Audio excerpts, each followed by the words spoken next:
Halo semuanya, selamat datang di sesi pembahasan kita kali ini.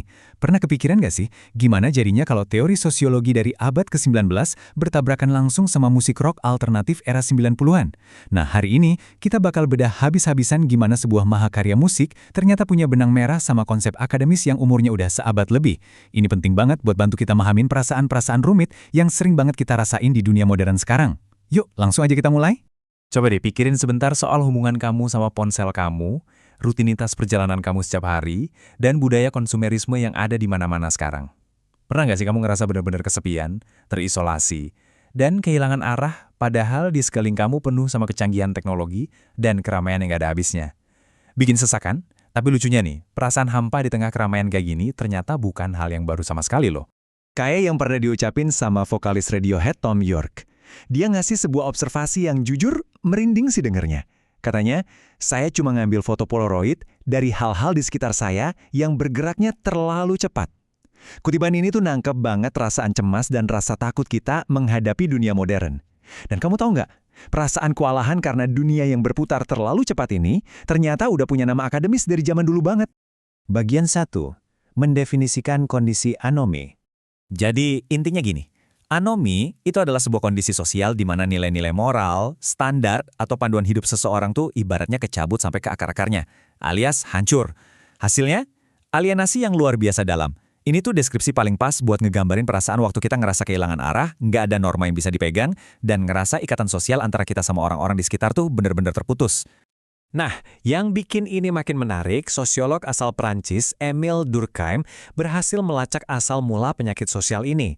Dia nemuin kalau ini tuh muncul karena industrialisasi dan perubahan ekonomi yang bergeraknya kelewat cepat. Di tahun 1893, dia pakai istilah anomi ini buat ngejelasin ketidakcocokan antara tenaga kerja sama tuntutan masyarakat yang terus berubah. Terus di 1897, konsep ini dipakai lagi di studi monumentalnya tentang bunuh diri, buat ngejelasin alienasi yang fatal. Nah, melompat ke tahun 1938, Robert Camerton memperdalam konsep ini dengan nyorotin jurang yang lebar antara ekspektasi budaya dan kenyataan struktur sosial yang ada. Coba perhatiin deh, gila banget kan gimana dua era yang beda jauh ini bisa punya kesamaan yang persis. Di satu sisi, di tahun 1890-an, Durkheim bilang penyebab anomi itu karena perubahan ekonomi yang cepat, pembagian kerja yang bikin orang jadi egois, dan hancurnya integrasi komunitas. Di sisi lain, seabad kemudian di era 1990-an, Radiohead ngangkat tema yang benar-benar mirip. Globalisasi, konsumerisme buta, kecemasan teknologi, dan rasa terasing waktu lagi di jalan atau transit. Kegelisahan sosiologis dari abad ke-19 nyatanya jadi cerminan yang sempurna banget buat ketakutan teknologi Radiohead di era 90-an. Lanjut ke bagian 2, merekam visi distopia. Buat benar-benar paham gimana teori-teori ini bisa berubah jadi musik, kita harus lihat proses rekaman mereka yang di luar nalar. Semuanya berawal di tahun 1995, waktu mereka rekaman kilat lagu Lucky cuma dalam waktu 5 jam bareng Brian Eno buat sebuah album amal. Terus, masuk ke tahun 1996, mereka ambil keputusan ekstrim nih. Mereka mindahin sesi rekaman ke sebuah rumah besar bersejarah yang terisolasi total, namanya St. Catherine's Court di dekat Bath. Mereka sengaja mengasingkan diri jauh dari hiruk-pikuk kota. Nah, isolasi fisik inilah yang bikin mereka bisa nyerap nuansa kehancuran sosial itu dan menyalurkannya langsung ke proses rekaman mereka yang gak biasa. Sampai akhirnya, di tahun 1997, Oke Komputer dirilis ke publik. Kontras budayanya waktu itu bener-bener kerasa banget loh.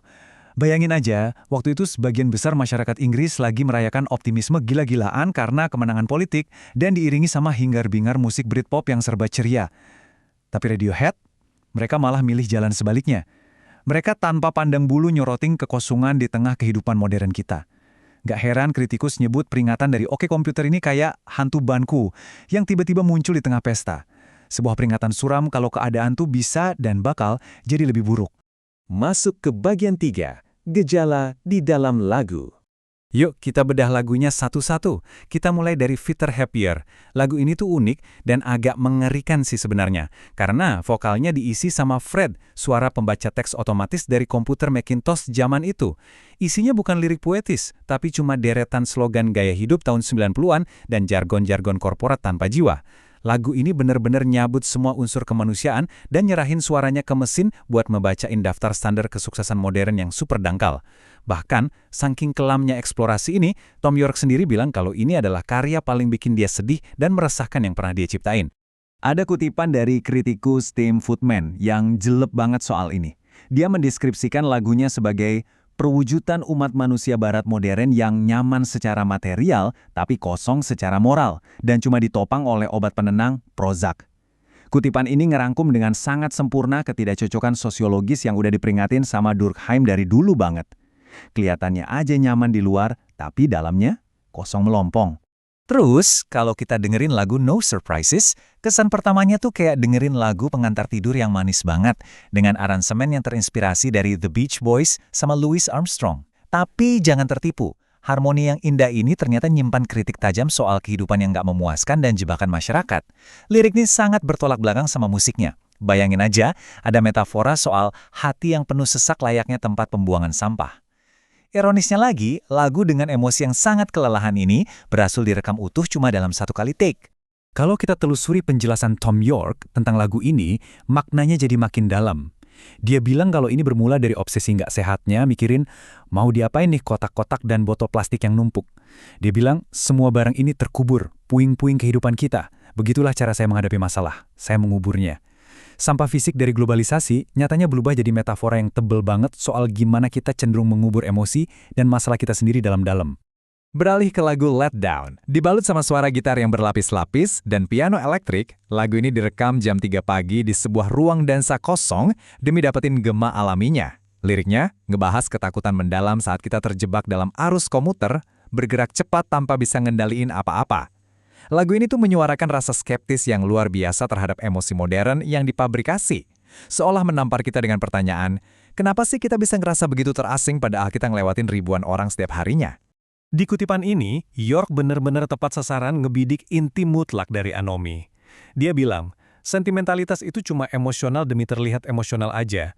Merasakan setiap emosi itu palsu, atau lebih tepatnya, semua emosi sekarang ada di level yang sama, entah itu iklan mobil atau lagu pop. Wah, ini gila sih. Ketika sebuah iklan mobil komersial punya daya tarik dan bobot emosi yang sama, kayak hubungan antar manusia sejati, disitulah kita sadar kalau nilai-nilai di masyarakat kita udah runtuh sepenuhnya. Terakhir, bagian 4, warisan modern yang visioner. 7,8.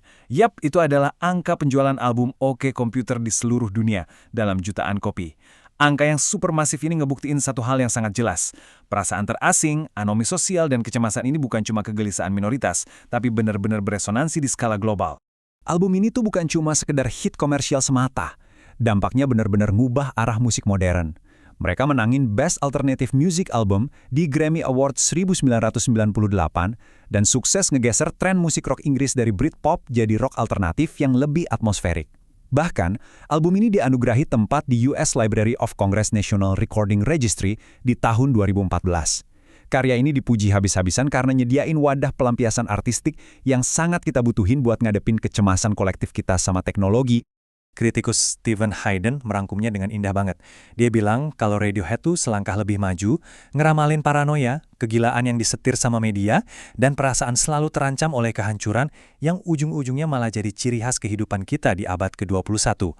Kasarnya, Radiohead nggak cuma bikin album tentang tahun 1997.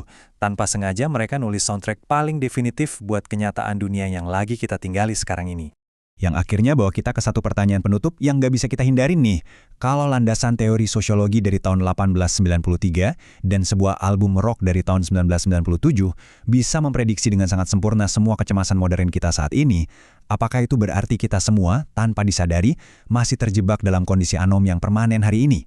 Saya tinggalin pemikiran provokatif ini buat kamu renungin. Mungkin pas kamu lagi pasang earphone buat ngeredam bisingnya dunia di perjalanan harian kamu nanti. Terima kasih banyak udah ngikutin sesi pembahasan mendalam kali ini dan teruslah bertanya tentang dunia di sekitar kamu.